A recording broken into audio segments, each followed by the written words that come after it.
I'm excited to talk to you about this book. Thank you. My goodness. My goodness. I don't even know where to start. I mean, you have an illustrious background in film. And maybe as like a starter, we could just give the top line of what you've done in film and what your background is, because the transition from what you've done behind the camera onto the page is fascinating.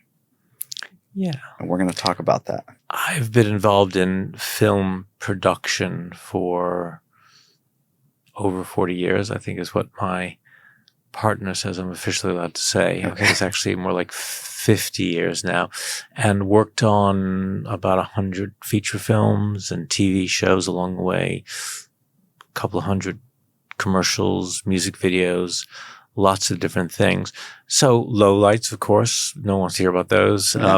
Absolutely catastrophically awful films that my name's on, and I pretend that maybe there's 2 Steve Bernsteins out there.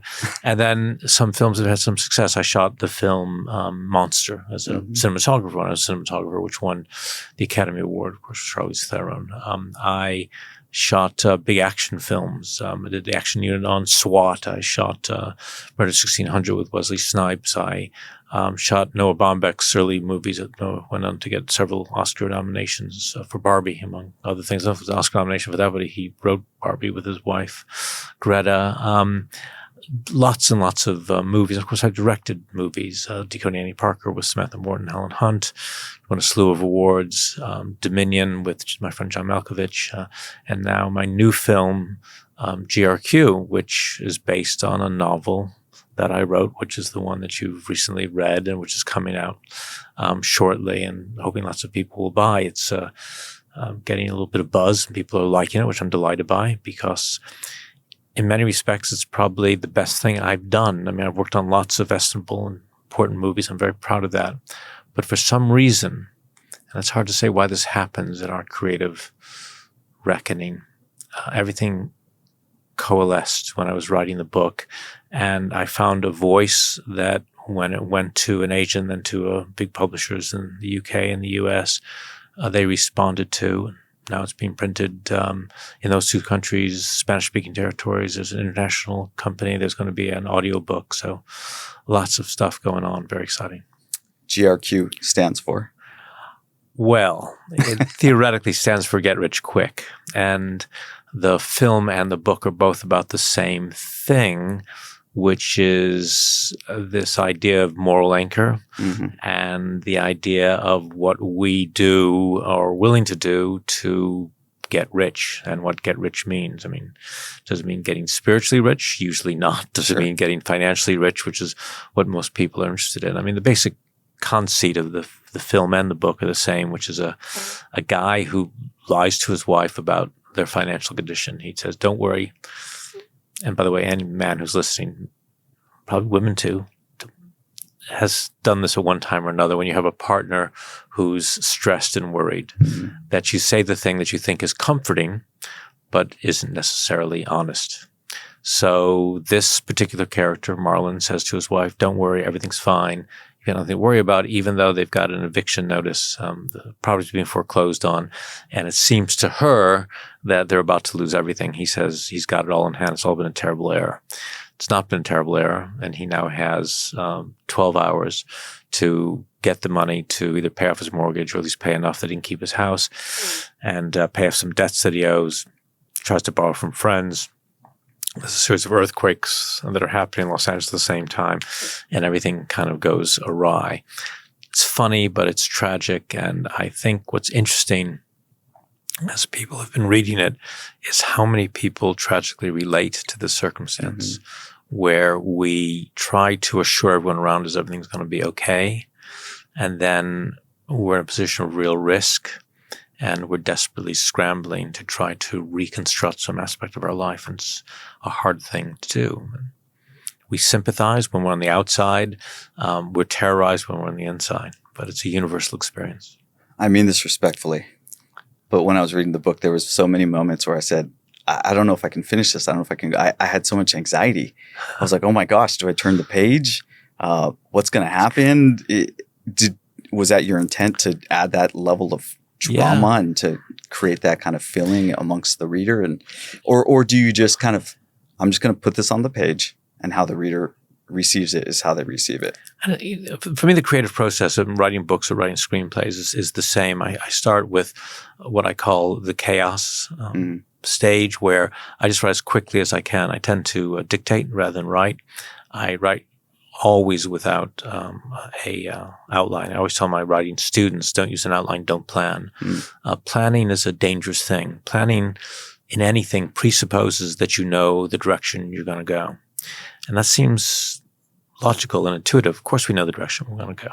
Well, we don't, because we think we know what outcome we want to achieve. But until we actually start to discover more about ourselves or more about our characters when we're writing a screenplay, we really don't know ultimately where we should go, in my creative opinion. So a great California-based writer, Joan Didion, once said she wrote to discover what she thought. And that's what I feel. Yeah. So I write to discover what I thought, and I wrote GRQ, the book, dictated in like 4 days, very, very quickly, and then examined what I wrote, and then found the form from within, the examination of the characters, really the self-examination of the characters. They discover themselves and what was important to them. Once I knew who the characters were, then the story naturally evolved. Same thing with my screenplays, is written in that same way. So I don't ever start with an intention. I discover the intention through the process of writing. And I do those in all things in my life. Putting a film together is a hard bit of business. And really, you have to raise money, you have to get actors, you have to put together a crew, and you might have a general intention. But I like to start that journey and then discover where I should go once the journey's begun. Most people spend an awful lot of time thinking and very little time doing. I think planning is another excuse for procrastination. And people wait too long to do these things. And that's kind of what the characters are doing.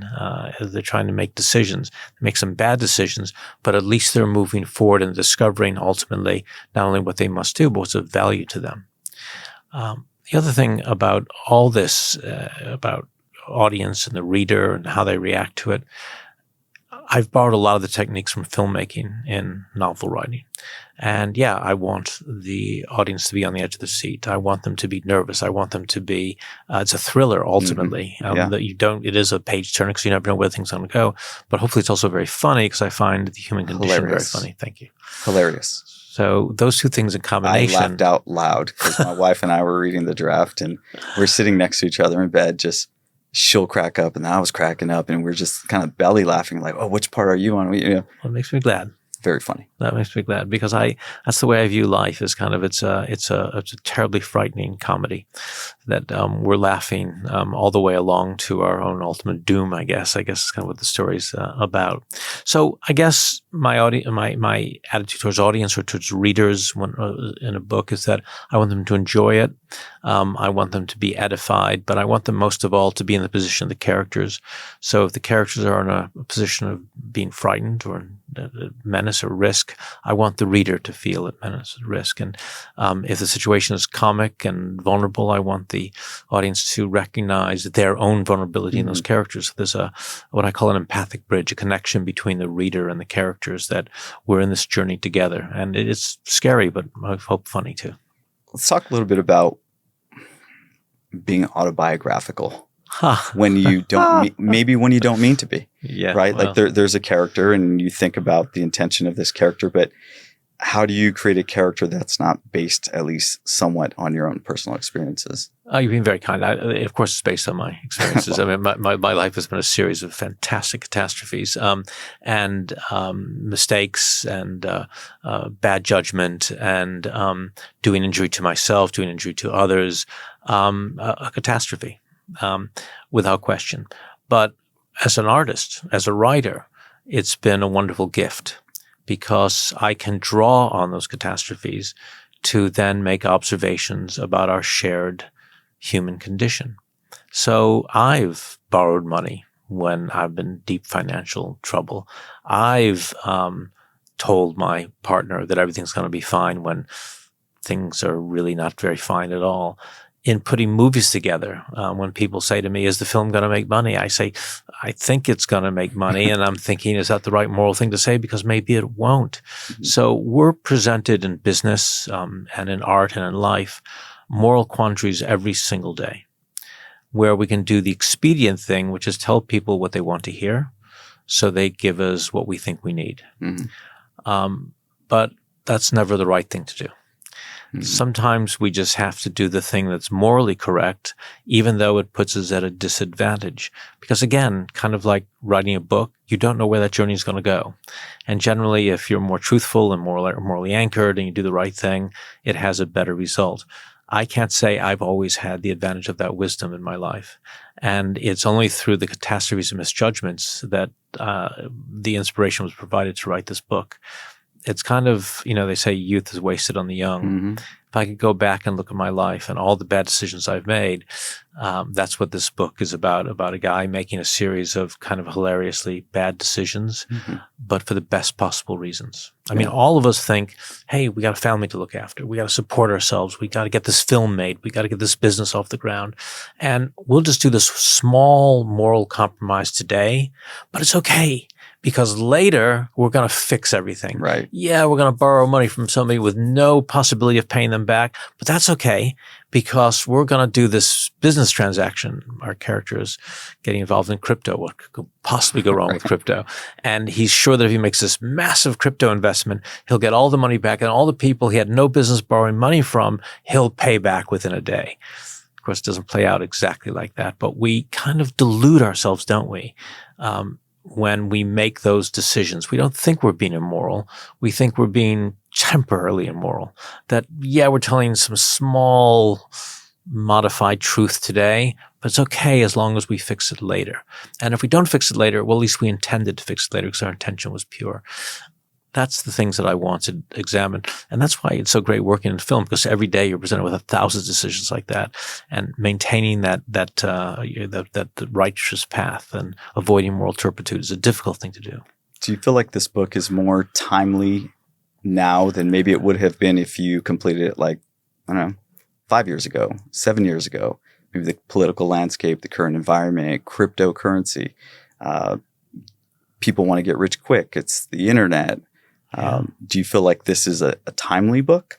I think it's super timely because of crypto. I mean, it's mainly focused on this idea that now you have this currency that has no correspondence to profit and loss. It has no correspondence to whether a company's doing well, what the leadership of a company is. You don't really have to do anything. It's not even a stock investment. It's not even a commodity. It's just kind of a gamble. But even on a gamble, if you're going to a horse race, a horse will have a track record of some sort. Not even a track record. So it's kind of what everyone's dream is, mm-hmm. which is it's not a meritocracy. It doesn't rely on your ability. It doesn't rely on whether you're moral or you're good or what your background is, or what your race or your color, your sex, or your gender, or whatever, any of those things. All that matters is you take a bet on a particular day at a price, and that it might go up. And all of us are self-delusional, and none of us make an investment, I think I can safely say, presuming that we're going to lose money. Right. I once heard someone say we all have an irrational relationship to money. We're all very irrational because, you make these small choices on a daily basis. Like, I'm not going to go to this gas station because it's $5, but it's $4.75 across the street. But then you go spend $8 on a latte. No question. And that just compounds and compounds throughout your life. Or you buy a lottery ticket. There's a moment in this book where one of the characters decides the best thing he can do is spend $5,000 a day on buying lottery tickets. Right. And he thinks his odds are improving. The person selling the lottery tickets doesn't want to tell him that your odds don't improve. You can buy 10,000, 20,000, 30,000. Your odds are going to be approximately the same, which I think is 1 in 100 million of winning the lottery or whatever it is. Right. But you still do it. And the interesting thing is when people buy lottery tickets, they're still imagining what house they're going to buy when they win, even though the odds are so profoundly stacked against them. These are the sustaining illusions that allow us to maintain some mental stasis, that we almost have to delude ourselves because life can be too difficult. And as long as we can be sustained by some odd hope, however far-fetched that hope is, life becomes more tolerable. So, yeah, I couldn't have written this book earlier because I didn't know enough about life to write it sooner. But now that we're in this kind of wild gamble that is crypto, that world, the book is apropos of what's going on in that sense. And I think also there's been kind of a separation in the community.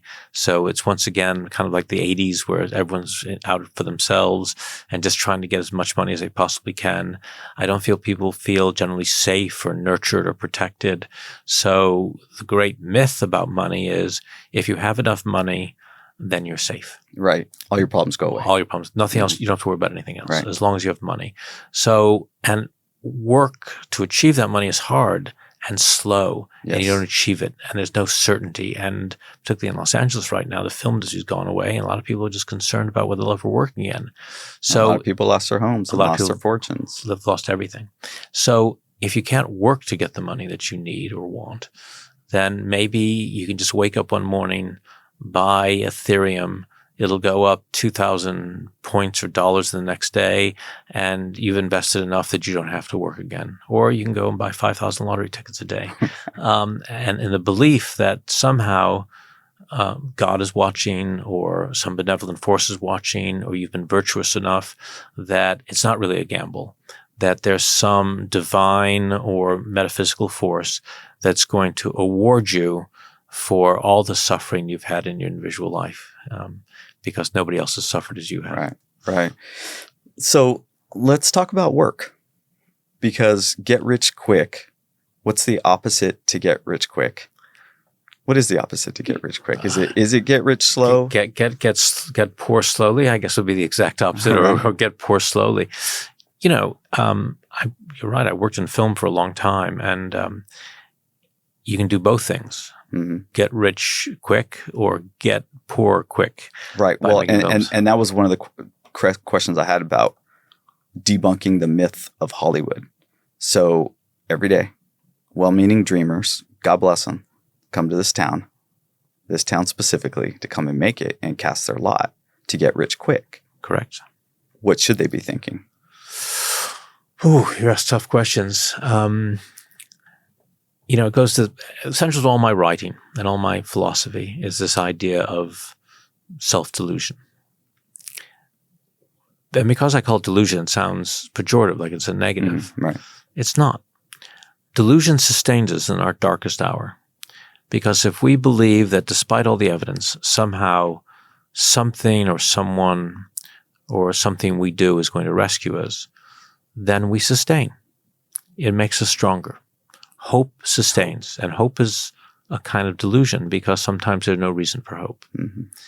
So rather than calling everyone in Hollywood a dreamer, we can call them hopers. Sure.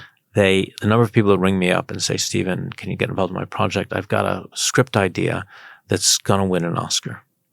Now, there's no script idea that's going to win an Oscar. Good scripts win Oscars, not ideas. But someone's got a life story or some event that happened to them, and they think that, like buying crypto, they just have to get this to some Hollywood producer or screenwriter or director like myself, and that all their problems are going to go away and they're going to make a fortune. 95 or 96% of all films that start, that means even get into pre-production or there's a screenplay, fail. Mm-hmm. So the odds are slightly better than buying a lottery ticket, but not that much better than a lottery ticket because you actually have to find someone to make your film or read your screenplay and so on. So I don't want to discourage anyone for pursuing their creative dreams. I think something sacred about creative people in that they're trying to look at a chaotic world and find order in it. It's what philosophers do, what theologians do, what all great thinkers do, is they look at the disordered world and say, hold on, it's not as disordered as you think it is. Here's the way it's actually structured. And that's what artists do. They look at human interaction experience and they say, it's not as disordered as you think it is. Here's the way it may work, at least in the cosmology and the universe of my individual film or screenplay. And I think that's admirable. So the actual creative process of writing and filmmaking, I think, is a really important thing for people to be doing. And it's a noble pursuit. If people are doing it to make money in a hurry, that's where the hopers, I guess, become dreamers or become delusional, because it's really hard to make money in film, particularly now. The streamers have really stopped investing in film as they did before. Independent cinema has pretty much gone away.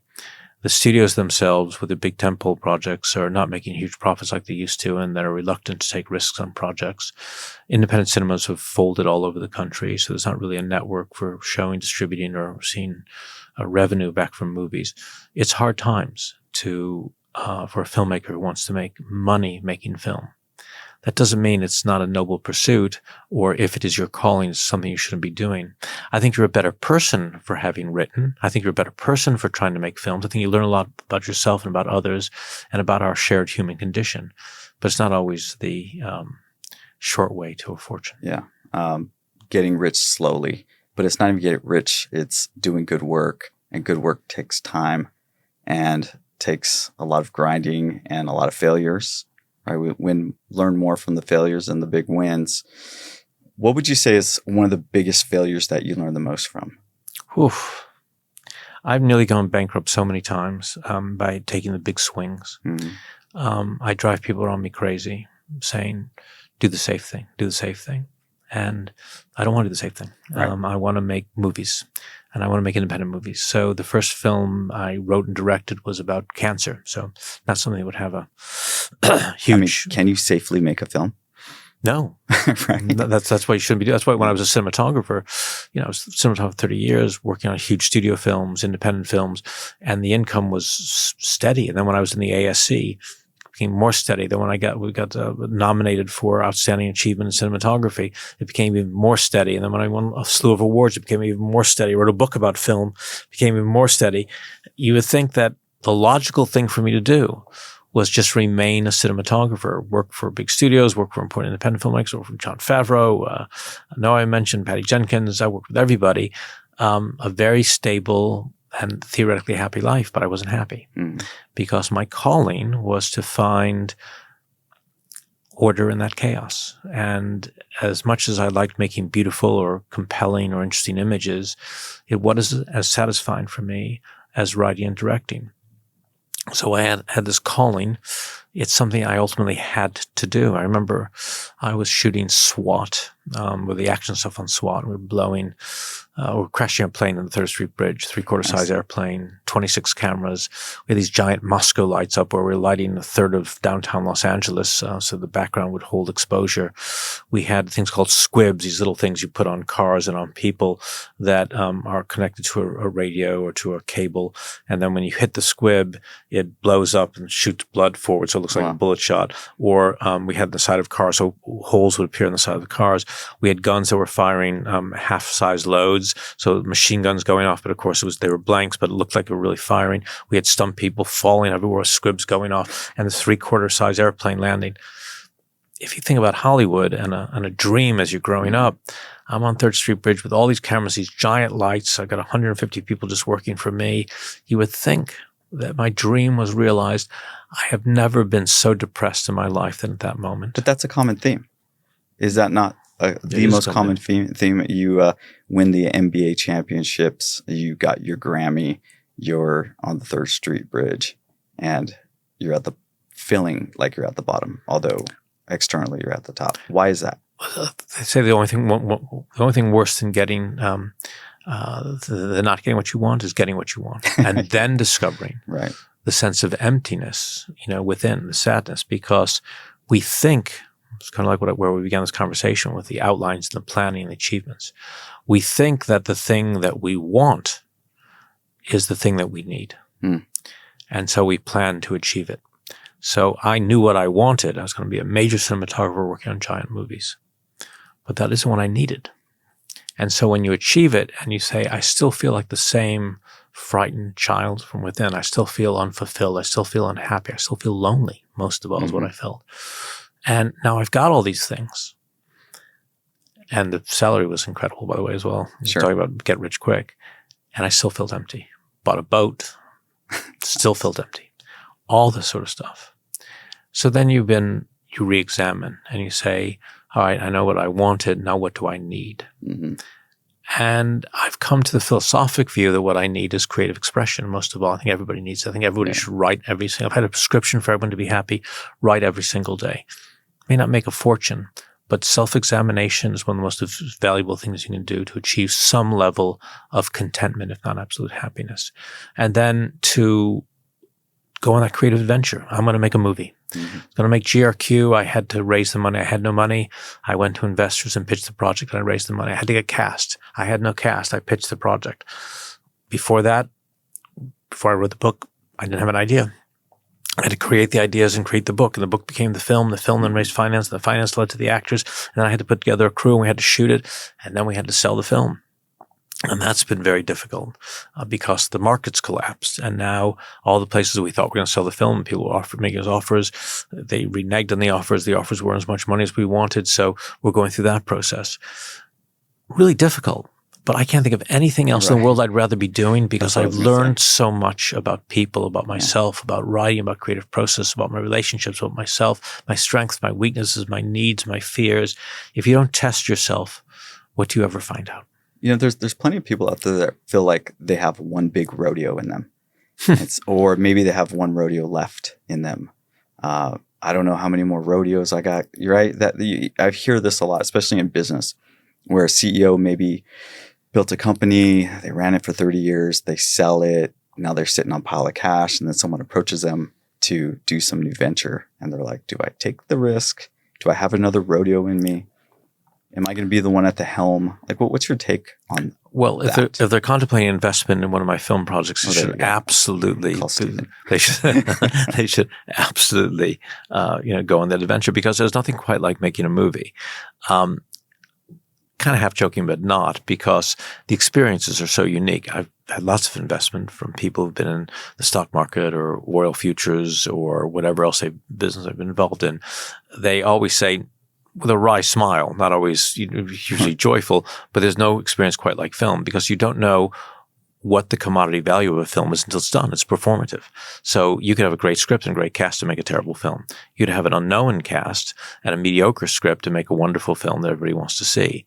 So the commodity is constantly evolving, and then you want to be specific about the quantification of what is the commodity value.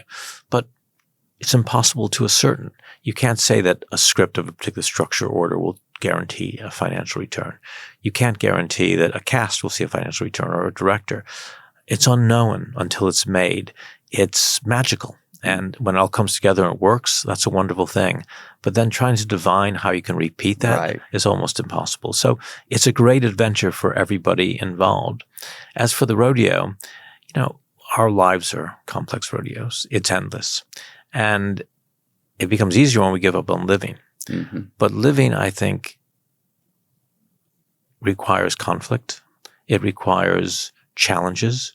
It requires doing things we haven't done before, because I think what living is constant growth. It's constant growth. And I think we have to grow. And as we grow, we have to challenge ourselves. So that means whenever we're growing stale and the world that we're involved in is easy and our habituations will get us through the day, it's time for a change. So let's imagine we're walking outside and we see this character in the distance. He looks oddly familiar, and he gets a little closer. And you say, oh my goodness, that's me 30 years ago. What do you tell that person? I probably shouldn't say anything at all, because if I gave young Steven good advice, he wouldn't have lived the dangerous, self-destructive, but ultimately informative and inspirational life that he led. He would have played it safe. Mm-hmm. He would have had a steady job. He would have not taken risks, and probably would have been less damaged, but way less interesting. Is there such a thing as safe? Yeah, I think there is safe. Or is it perceived safe? Well, it depends what we mean by safe. I think there's a way that we can eliminate danger from our lives. Yeah. But if we eliminate danger, I think we eliminate opportunity, and including that opportunity for self-development and growth. So if you want to live a life without danger, I think ultimately you don't live much of a life. I understand fear. I've been in fear most of my life. But when fear determines behavior, then ultimately we don't do anything that's of real value. So you've got two options: either be fearless, which I think is some form of psychosis, Sure. or to feel the fear and do it anyway. Yeah. To say that this frightens me, but I'm going to move ahead. Look, right now, I'm thinking of moving back to Europe. We've been in Europe for a long time, in the UK, and now we're looking at France and Italy and so on. And I've got a stable life here, and I've got steady work. And I feel that little voice within me saying, why would you want to do this? You want to live in another country altogether, new friends, different language, no one will know you, work permits, tax issues, all the rest of it. And yet that other voice, that self-destructive, but ultimately self-creating voice is saying, yeah, but it's the uncertainty that makes life interesting. So you come to the precipice and you got to make a decision. I can remain here because I can't see the bottom, or I can take the leap. And who knows? I may crash and hit the floor of the canyon, beat this metaphor to death, and there'll be nothing left of me. Or I might discover some new unimagined world there that is more stimulating and beautiful and edifying than I ever could have imagined from the safety of that precipice. I think that everyone has to take that jump and take it continuously. I think in safety is kind of a living death. Yeah. Build the plane on the way down kind of thing. Yeah, build the plane, or just hope that you're going to float, or that someone's going to magically intervene. Every film, I can't think of a film that would be made if people played it safe and just said, we'll do the right thing, because at some point you got to jump forward. People decide whether to have kids or not. I don't know a single parent who's decided that they knew absolutely when the right time to have kids was. You say, you just go ahead and say, how are we going to afford these kids? I don't know, but we're going to do ahead. Yeah. Every relationship, you're falling in love and you're thinking, okay, more than 3/4 of all marriages end in divorce. And, they have these beautiful ceremonies and everyone promises love forever. Half the people are crying. I think people are crying at weddings because they know that how grim the prospects are for the couple getting married. But I love that brave act of hope. Yeah. The idea of making a decision in the face of evidence, which is what hope is. Can you learn to be dangerous?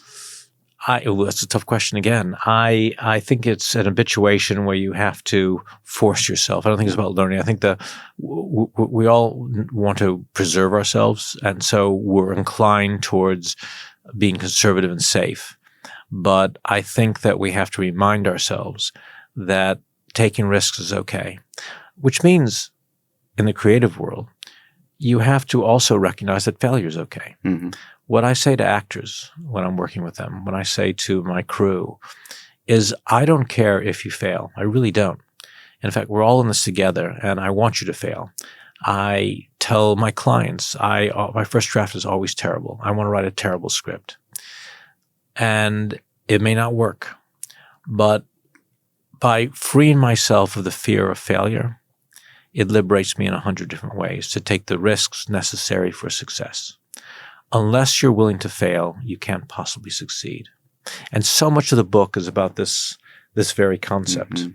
Mm-hmm.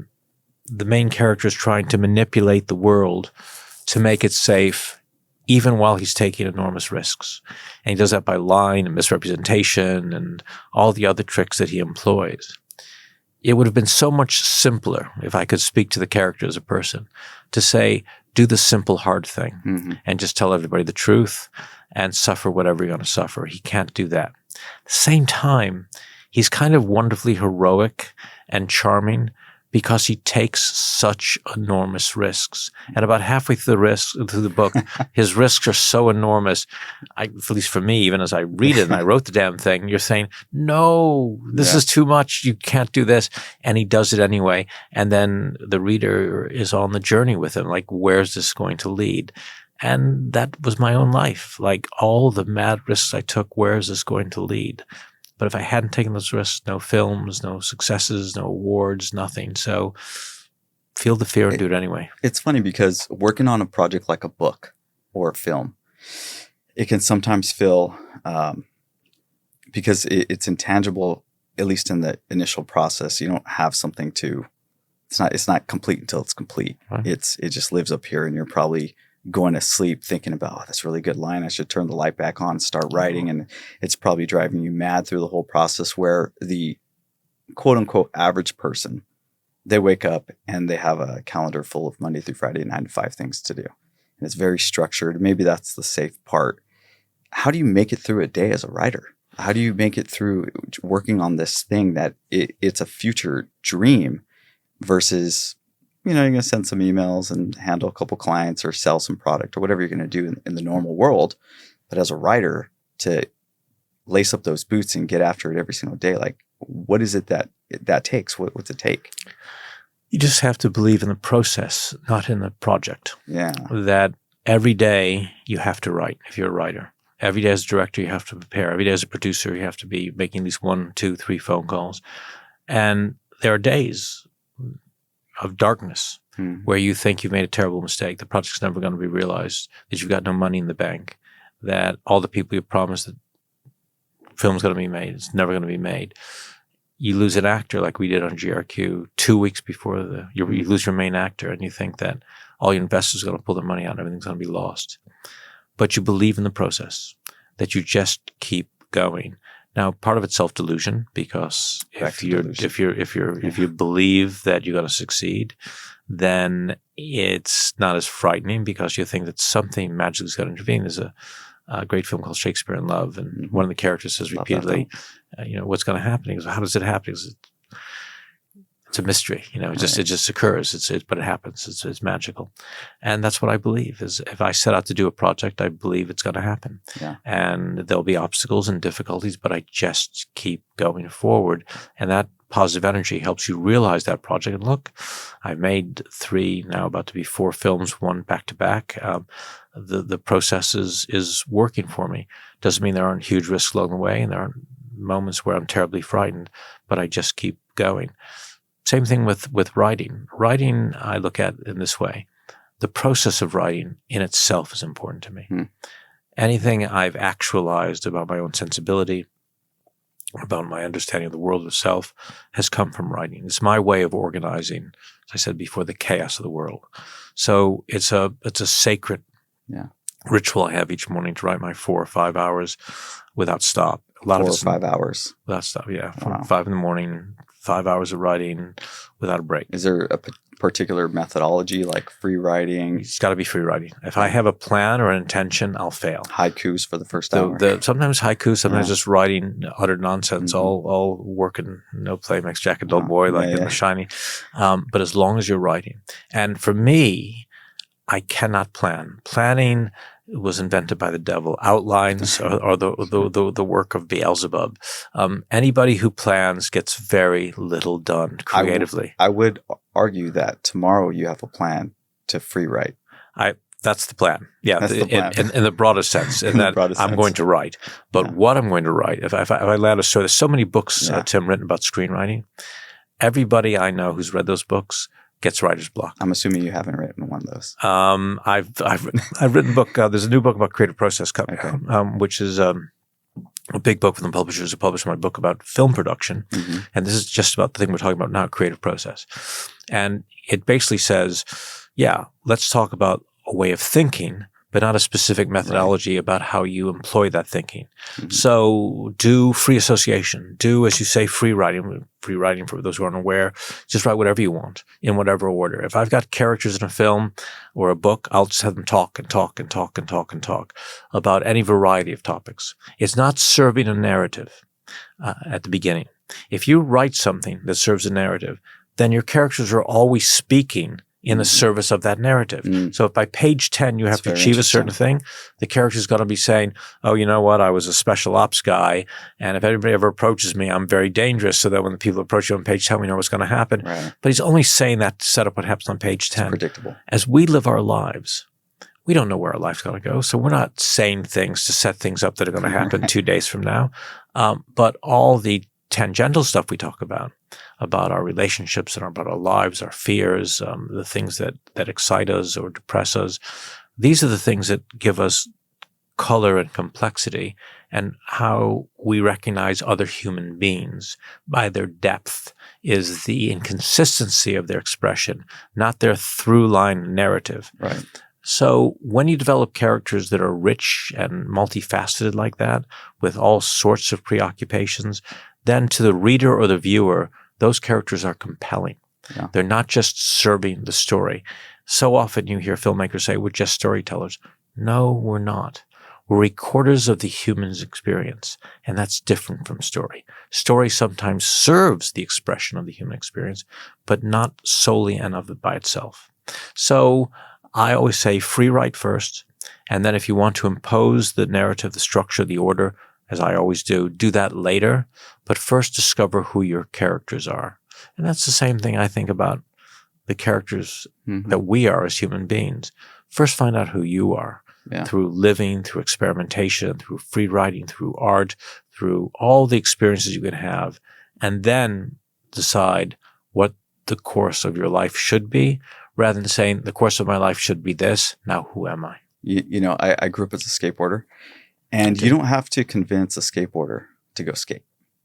I grew up surfing. You don't have to convince a surfer to go surf. Why do you have to convince a writer to write? Right. Because people say they get writer's block, but skaters don't get skater's block. That's beautifully said. And that's exactly, and that, from what I understand of skating, that's exactly the thing. And when you're skating, you're physically expressing. You can do any variety of things. As a writer, as long as you're writing whatever you want, you'll write.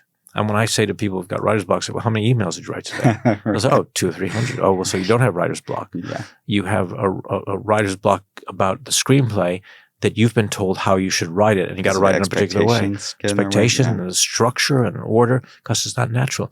Because they don't know who the characters are yet. Yeah. So they know what they got to do by page 10, by page 50, by page 70. But they don't know who the characters are. Same thing with relationships. People enter into relationships and follow like an order and a structure. We've dated, we've done certain things, now we're getting married, but I'm not really sure who this person is. Spend a little more time learning who the person is before getting into the structure and the order of what the relationship is. It's this idea that art is a process of discovery that is so important. So what I say to everybody is that you should have art in your life because you're going to discover something about yourself and discover something about the world. But also, if you just want to make art, the art itself is the process by where you discover what the art's about. Right. So first you got to do it before you realize what you're doing. I always feel like the artist, because I believe we are all artists, because I believe art is the ability to create, and we were created in the image of a creator who, this is the highest form of expression, is being able to create, procreate, write, do the things. The way you pour your coffee is art. The way we're sitting here and having a conversation is art. I actually think it's really funny that you and I kind of trudged through the rain here to get here. I think it's actually kind of punk rock that we just went for. It was like, hey, you want to do this today? And it's this adventure. It's like, where's this place and how are we going to get there? And I might be late. And this whole creative process, just getting here to be able to sit here right now, to me felt like art. It is, because we didn't know. Before we even had this conversation. We had no idea what we were going to talk about. We had no idea what we were And we're discovering where it's going to go, and we're making it up as we go, and it's acquiring a structure. We'll look back on no expectations. We'll look back on it now, and we'll say, oh, that made perfect sense what we talked about. Yeah. But we really didn't know. Your wife's a great example. Singer, performer, this very complex life, wrote a screenplay, should write a book, remarkable life. But I can't say that where she began her life, it had any order or structure. Right. She discovered structure through her art, as so many artists do. And as you rightfully say, we are all, or should be, artists, because we should be examining the nature of our lives. The expression, which is a life that isn't examined isn't worth living. The unexamined life is not worth living. The unlived life is not worth examining. So, both those things are true. You have to go out and live life, but you have to be thinking about what you're doing as you do it. And that's why writing is so very important to me. Yeah, the book is very autobiographical and does really examine all the mad adventures I've been on. And ultimately, the characters themselves, if we rejoin their narrative 5 years from now, may have learned something from this wild journey they go on. And I think that's kind of what I'm writing about, is about the nature of experience and how you have to have experience to learn anything. If we run into Steven in 5 years from now, what statement would you like to be true? Wow. I think that I don't want to stop what I'm doing.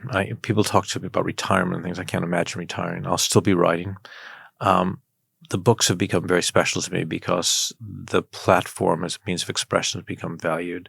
So I hope I would have written 5, 6 books based probably around these same characters. I think these characters are going to go on additional journeys, so it's going to be a series of books. I like that. Already the next book is pretty much written. It's about the same characters who arrives at Hollywood and what happens to him there. And of course, you haven't mentioned that I appear as a character in the book. I didn't know if I was allowed to mention that, but that's quite frankly my favorite part of the whole entire book. Steve Bernstein appears in this character's book, and then later when the character was called GRQ is followed by a thing called AI Bergerac, which is about someone who uses AI to write screenplays in Hollywood. But they come to Hollywood and meet Steve Bernstein, who's become a very famous novelist because of this book that he wrote and a screenwriter. So it really follows the imagined Steve Bernstein told from the perspective of the non-imagined Steve Bernstein. That's the next book that's coming, the beginning of this series. So I think that I would have liked to have written more books. I think I'll probably be living in Europe. I think that the part of me that wasn't creative but was just crazy hopefully would have quieted down. So I don't mind being creatively driven. I don't like being inordinately tortured by things that have nothing to do with the creative process. So all the things that I worry about that never occur, I hope by that time, I've learned not to worry about them. 90% of the things we worry about never happen. They never happen, yeah. And so I've got to stop worrying about things that are never going to happen, and then focus principally on my creative work. And then I'm doing lots of biohacking, and I plan to live forever. Yeah, so absolutely. I hope it's not just 5 years. I hope 50 years from now, when in my hundreds, I'm still writing. I once heard this architect, I believe his name was Bjorn Ingels, and he drew this line on a page, and he says, most people think life is linear. You start here and straight line, you end up there. But he's an architect, and he said, I believe life is progressive. And he drew this line that just kind of shoots off the linear line. And he says, the older I get, the more I should be able to produce. I'm able to insert myself, certain creative aspects of myself are more powerful now. What maybe I can do now in a year might have taken me maybe 10 years when I was younger. What's your take on that? That's absolutely right. I think that the idea, I'm always taking courses. I'm always trying to learn new languages. I'm always trying to read more books. I just read Malcolm Gladwell's book about his retake on The Tipping Point, Revenge of the Tipping Point, which is fantastic. And it completely changed my perspective about so many things. And every time I read a valued book, it changes my perspective. So I do believe that our life accelerates. I do believe that it is a constant growth, and I do believe it's a constant evolution.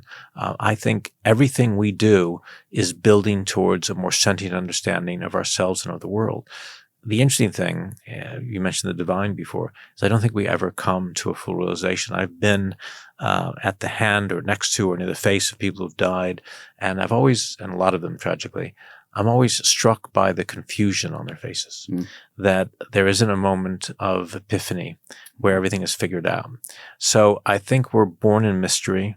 We try to impose order on chaos, and then we pass in mystery and then maybe discover order. Yeah. But I think that's our process. So I think prior to that, I want to learn as much as I can about my nature and about the nature of those around me and the function of the world, and know as much as I possibly can before I settle back into that last moment of confusion. Let me ask you, just turning a page here, about being a Mensch. A Mensch. Yes, because I stumbled upon your Instagram. I've known you for a long time, but I didn't know you were heavy on the gram, as the kids say. This is a few years ago.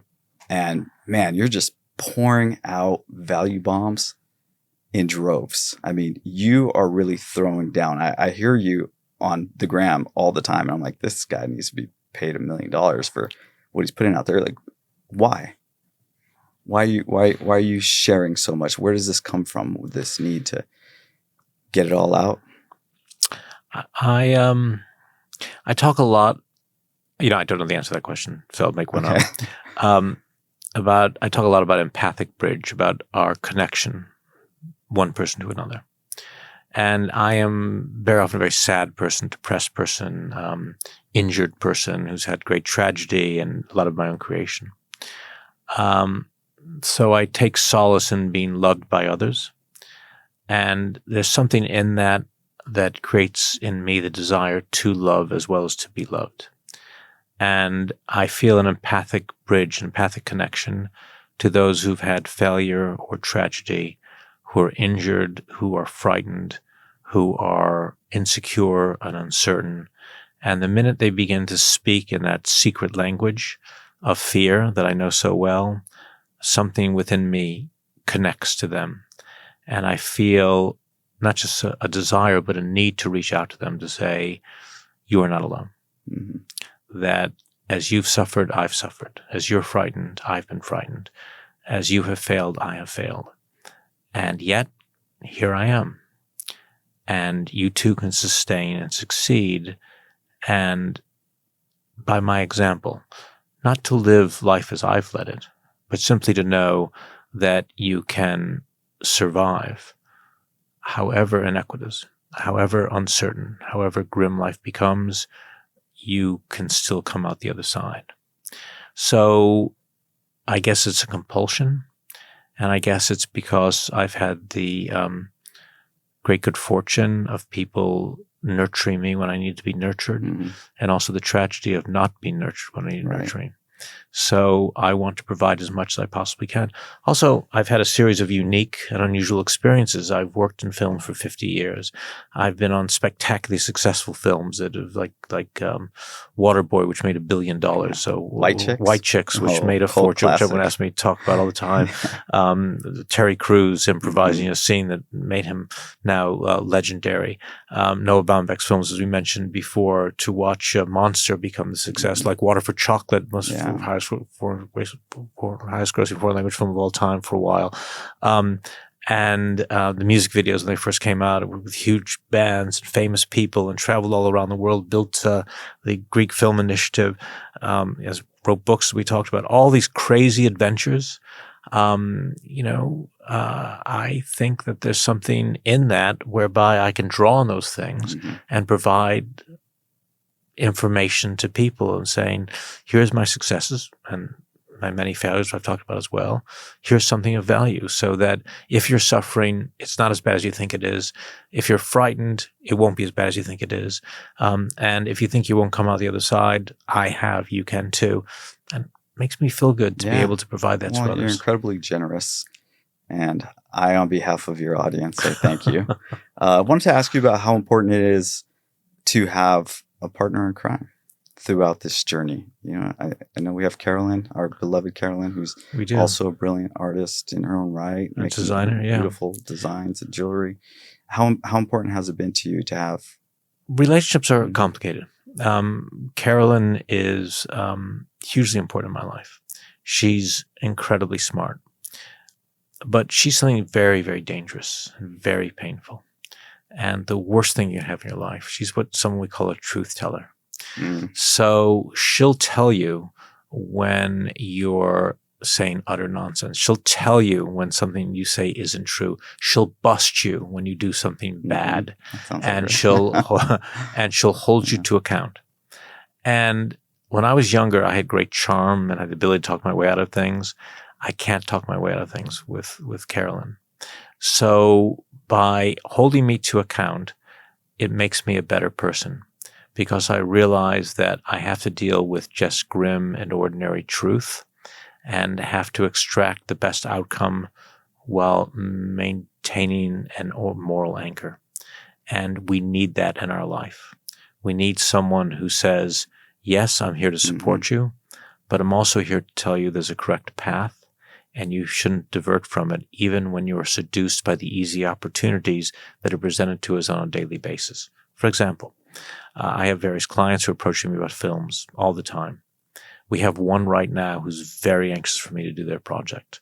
They lack all moral anchor. They are really bad people, and they have limitless financial income. And I keep engaging with them in conversation because GRQ. GRQ. And I'm thinking, wow, I can go off and shoot this project in Hawaii or wherever it might be and make millions of dollars. And I recognize these are the worst possible people. And yet the clarion voice of Carolyn saying, No, you will not. Oh, and she's right. Look, yeah. the film industry is fraught with temptations Yeah. to work with really dishonorable and bad people. There's a lot of bad players out there who will offer you large sums of money to make terrible movies so that you can be self-aggrandized or you can be financially rewarded. But ultimately, it's not correct. It's not morally centered. It's not of real value. You have to stay the course and do the right thing, and you need partners to do that. And the great thing about truth-telling, the most important lesson of today's talk, the reason I'm successful with actors is I'll always tell them whether their performance is good or bad, whether it worked or not. Be it John Malkovich, John did a performance, that didn't work for me, John. Day one, first thing I said to him, because it didn't work for me. Doesn't mean he's not a great actor. He's a great actor. But the performance wasn't working for reasons we had discussed, and we went into backstory, and we examined it. We discovered what the problem was. He did another one, and it was perfect. Whenever you tell the truth to actors, later in the film, if they're uncertain about a performance, they turn to you and say, "What did you think, Steve?" And you said, "It works." You're done. Because they know you tell them the truth.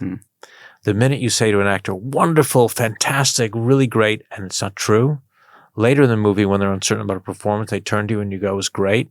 They go, "Oh, yeah, you're the one who says great all the time, which means you lie to me every day and I won't trust you." So the advantage of in a partner or a director or a collaborator is to have someone who tells you the truth, however brutal that truth may be, is the most valuable thing you can have in your life. And ultimately, one of the most important lessons we can learn as leaders or as creators. Well, I couldn't think of a better way to wrap this. So how do we get a hold of the book, GRQ? Fill us in. Well, I think if they're going to your podcast, Put the link in there. they'll see a link there. There's a QR code where they can scan it. If they go to my Instagram page, which is Steven Bernstein, director-writer, you will see right at the bio section a link that goes to one of the publishing companies, Fly on the Wall, which is one of the bigger ones that's involved. And you can scan that code or punch that in. You can pre-order the book there. There's a podcast called Filmmaker and Fans, which has a few million followers now. We're with my friend Vince Grimes, who's the former creative director of Google. And he and I have collaborated sometimes with Peter DeBruge, who's the chief critic for Variety magazine, on some podcasts, sometimes with other friends of ours. And we talk about the things you and I are talking about, but also more specifically about film. And there's also a link there to the book also. So lots of different ways to get the book. I hope they go to your blog and I hope they go to our podcast, or they go to Steve Bernstein, director-writer on Instagram, and get the book. Because I think it's certainly, I can't say whether it's the best book of all time. I can say it's the best thing I've written in my life. I finished the last page and I said, this is a masterpiece. Wow. Thank you. My pleasure. Thanks, Tim. Thanks so much.